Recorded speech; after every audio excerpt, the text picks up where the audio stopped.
నంద్యాల జిల్లా ఆళ్లగడ్డ పట్టణంలోని doctor BR Ambedkar గురుకుల బాలికల పాఠశాలను ఆళ్లగడ్డ ఎమ్మెల్యే భూమా అఖిలప్రియ ఆకస్మికంగా తనిఖీ చేశారు. పాఠశాలలో విద్యతో పాటు విద్యార్థులకు ప్రభుత్వ నిర్దేశిత మెనూ ప్రకారం నాణ్యమైన భోజనం అందిస్తున్నారా లేదా, పాఠశాలలో నెలకొన్న సమస్యలను గురించి ఎమ్మెల్యే భూమా అఖిలప్రియ విద్యార్థినులను అడిగి తెలుసుకున్నారు.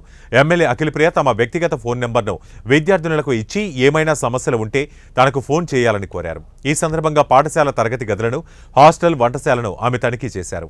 అనంతరం ఎమ్మెల్యే భూమా అఖిలప్రియ మాట్లాడుతూ పాఠశాల గురించి, పాఠశాల సిబ్బంది క్రమశిక్షణతో మెలగాలని సూచించారు.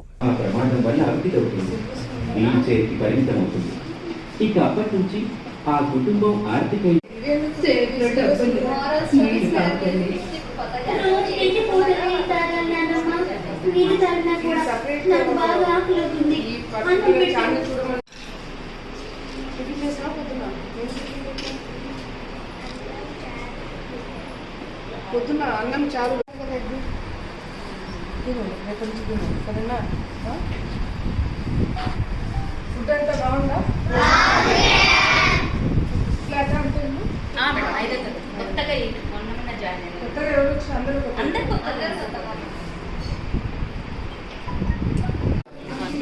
వర్కర్స్ ఎవరు ప్రొవైడ్ చేసే రూల్స్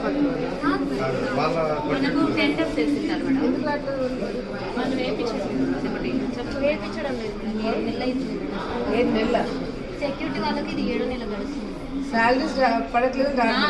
ఎంతమంది ఉన్నారు? సెక్యూరిటీస్ రాని వాళ్ళు ఎంతమంది? అంటే మన దగ్గరికి వర్కర్స్ రాకుండా ఖాళీలు 3 ఉన్నాయి. ఎంతమంది వర్కర్లు ఉన్నారు అడుగుతున్నారు. 3 మెంబర్స్ కావాలి. వాళ్ళు ఆల్రెడీ టెండర్స్ ద్వారా అలౌట్ అయినారు. దూరం అని మిగతా 3 వాళ్ళు కలిపారు. 10th ఇంటర్ ఎక్కడ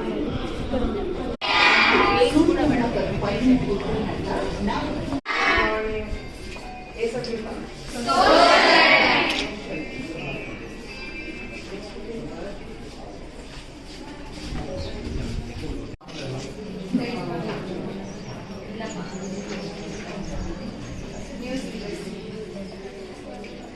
ఫస్ట్ నుంచి తెచ్చుకునేనా?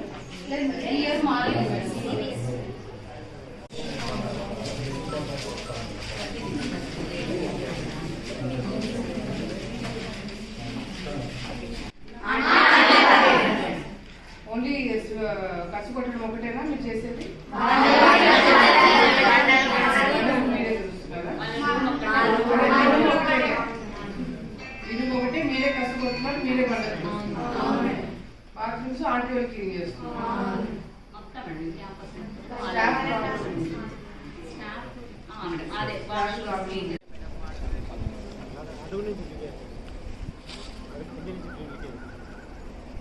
పొలాల్లో పోతున్నా. ఇది వెంచరా?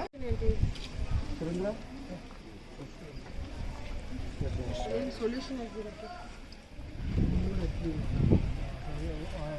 శానిటైజర్ వాళ్ళు కూడా వచ్చే వన్స్ రిలీజ్ కావాలి కదా.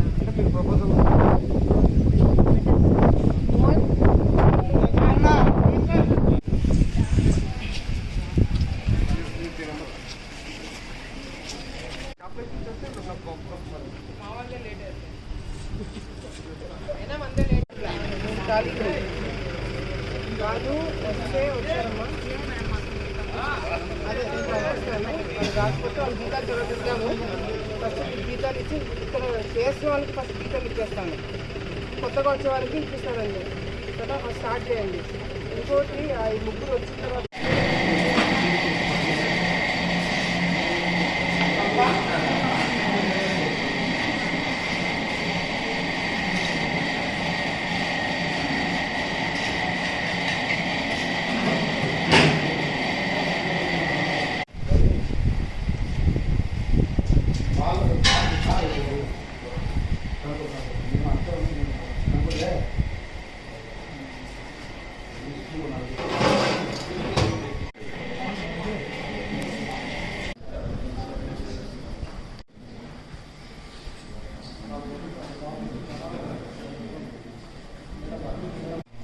సండే గోంగూర పచ్చడి పెట్టారా? చాలా వాసన వస్తుందని చెప్పినారు.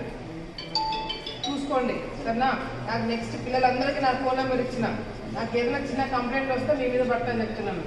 సరిగ్గా దగ్గర పెట్టుకొని చూసుకోండి. ఎంత వాళ్ళ గర్ల్స్ హాస్టల్కి ఇక్కడికి రావడం జరిగింది. సడన్ ఇన్స్పెక్షన్కి ఇక్కడికి వచ్చి పిల్లలందరినీ కూడా కలవడం జరిగింది. ఈ ఒక్క స్కూలే కాదు, ఈ ఒక్క హాస్టలే కాదు, నియోజకవర్గంలో ఉన్న అన్ని బీసీ ఎస్సీ ఎస్టీ హాస్టల్స్ అన్ని పాఠశాలలను కూడా విజిట్ చేసి స్కూల్స్లో హాస్టల్స్లో ఉన్న సమస్యలన్నీ కూడా చాలా వరకు మరి ప్రభుత్వం దృష్టి కూడా తీసుకొని వెళ్ళి వెంటనే ఫస్ట్ ఇక్కడ కావాల్సిన కొన్ని రిపేర్లు కానీ కావాల్సిన సదుపాయాలు కానీ ఇంకా రావాల్సిన కొన్ని ఉన్నాయి.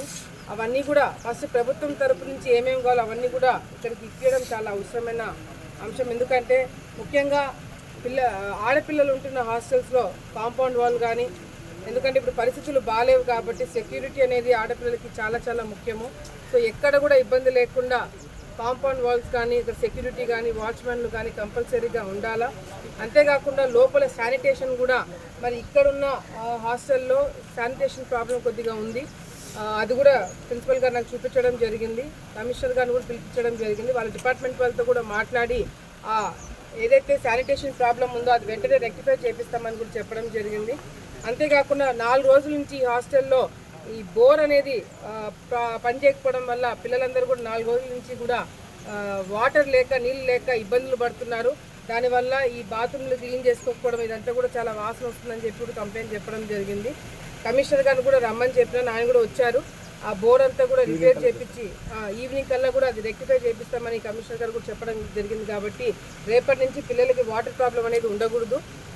అంతేకాకుండా ఫుడ్ విషయంలో కూడా కరెక్ట్ చర్యలు తీసుకోమని చెప్పినాను. చాలా చాలా స్ట్రిక్ట్గా ఉండబోతున్నాము. ఎక్కడైనా అందరు పిల్లలకి 10th, ఇంటర్, 9th క్లాస్ పిల్లలందరికీ కూడా నా ఫోన్ నెంబర్స్ ఇవ్వడం జరిగింది. సో ఏ ఒక్కరైనా నాకు ఫోన్ చేసి ఫుడ్ బాగాలేదన్నా లేకపోతే ఫుడ్లో ఏదైనా పురుగులు వచ్చాయి ఏదైనా చిన్న కంప్లైంట్ వచ్చినా కూడా వీళ్ళ మీద యాక్షన్ తీసుకోవడం జరుగుతుందని చెప్పి చాలా స్ట్రిక్ట్గా వాళ్ళు కూడా వార్నింగ్ ఇవ్వడం జరిగింది. అది ఎవరైనా సరే మా వాళ్ళు వాళ్ళు ఎవరైనా సరే ఇక్కడ ఉద్యోగం చేస్తున్నారంటే కరెక్ట్గా ఉద్యోగం చేసి తీరాలా, లేదు అంటే మానుకొని వెళ్ళిపోవాలి. అంతేగాని ఏదైనా చిన్న విషయంలో కాంప్రమైజ్ అవుతే మాత్రం మేము ఎవరు కూడా ఒప్పుకోమని స్ట్రిక్ట్గా వార్నింగ్ ఇవ్వడం జరిగింది. అంతేకాకుండా ఇక్కడ పనిచేస్తున్న స్వీపర్లు అంటే కసు కొట్టే వాళ్ళు వీళ్ళు కూడా వాళ్ళకి 5 నెలలు లేదా 7 నెలల నుంచి జీతాలు రావట్లేదని కూడా వాళ్ళు చెప్పడం జరిగింది. దానివల్ల ఖర్చులు వాళ్ళకు దూరం నుంచి వచ్చి ఇక్కడ పనిచేయాలంటే కూడా ఇబ్బందికరంగా ఉందని కూడా నాకు ఇన్ఫార్మ్ చేయడం జరిగింది. కలెక్టర్ గారితో మాట్లాడి వాళ్ళ జీతాలు వాళ్ళ టైంకి పడేలాగా చూసి వాళ్ళు ఇక్కడ రోజు వచ్చి పనిచేసేలాగా కూడా వాళ్ళకి ఎటువంటి ఇబ్బంది లేకుండా వాళ్ళకు కూడా అన్ని ఏర్పాట్లు కూడా చేస్తామని వాళ్ళు కూడా మాట ఇవ్వడం జరిగింది. వాళ్ళ జీతాలు వాళ్ళు కరెక్ట్ టైంకి పడితే వాళ్ళు కూడా కరెక్ట్గా పనిచేస్తారు. వాళ్ళు పడట్లేదు కాబట్టి 5 సంవత్సరాలు 6 సంవత్సరాలు పడలేదు కాబట్టి వాళ్ళు కూడా సరిగ్గా పని చేయకున్నారని చెప్పి చెప్పడం జరుగుతుంది. సో ఈ మా సైడ్ నుంచి ఇప్పుడు ప్రభుత్వం సైడ్ నుంచి రెక్టిఫై చేయాల్సినవన్నీ కూడా రెక్టిఫై చేస్తాము. పిల్లల విషయంలో వాళ్ళ హెల్త్ విషయంలో వాళ్ళ చదువు విషయంలో శానిటేషన్ విషయంలో సెక్యూరిటీ విషయంలో ఎక్కడ కూడా కాంప్రమైజ్ కావద్దని చెప్పి కూడా స్ట్రిక్ట్గా ఇక్కడ ఉన్న స్టాఫ్ అందరూ కూడా చెప్పడం జరిగింది. సో రెగ్యులర్గా మేము కూడా చెక్ చేయడానికి వస్తుంటాము. మీడియా రిపోర్టర్లు కూడా ఏదైనా మీ దృష్టికి వస్తే తప్పకుండా మాకు చెప్పండి, మేము కూడా వెంటనే యాక్షన్ తీసుకుంటామని చెప్పి కూడా ఈ సందర్భంగా తెలియజేసుకుంటూ, ఎందుకు ఇంత స్ట్రిక్ట్గా ఉండాలి అంటే ఈరోజు గత ప్రభుత్వాలు చాలా వరకు కాంప్రమైజ్లు అయ్యి పిల్లల భవిష్యత్తుతో ఆడుకోవడం పిల్లల జీవితాలతో ఆడుకోవడం జరిగింది. కానీ ఈ ప్రభుత్వం అటువంటి జరగకూడదని చెప్పి మేము కూడా అన్ని జాగ్రత్తలు తీసుకోవాల్సింది ఉంది. కాబట్టి మా వాళ్ళు పనిచేస్తున్నా అవతల వాళ్ళు పనిచేస్తున్నా ఏ పార్టీ వాళ్ళు ఇక్కడ పనిచేస్తున్నా కూడా సంబంధం లేకుండా వాళ్ళు ఇక్కడున్న స్టూడెంట్స్ కోసం పనిచేయాల్సిన అవసరం ఉందని చాలా స్ట్రిక్ట్గా చెప్పడం జరిగింది. కాబట్టి ఏదైనా చిన్న మా దృష్టికి వస్తే మాత్రం మేము యాక్షన్ తీసుకుంటామని చెప్పి కూడా ఇక్కడున్న మీ అందరూ కూడా తెలియజేసుకుంటున్నాం.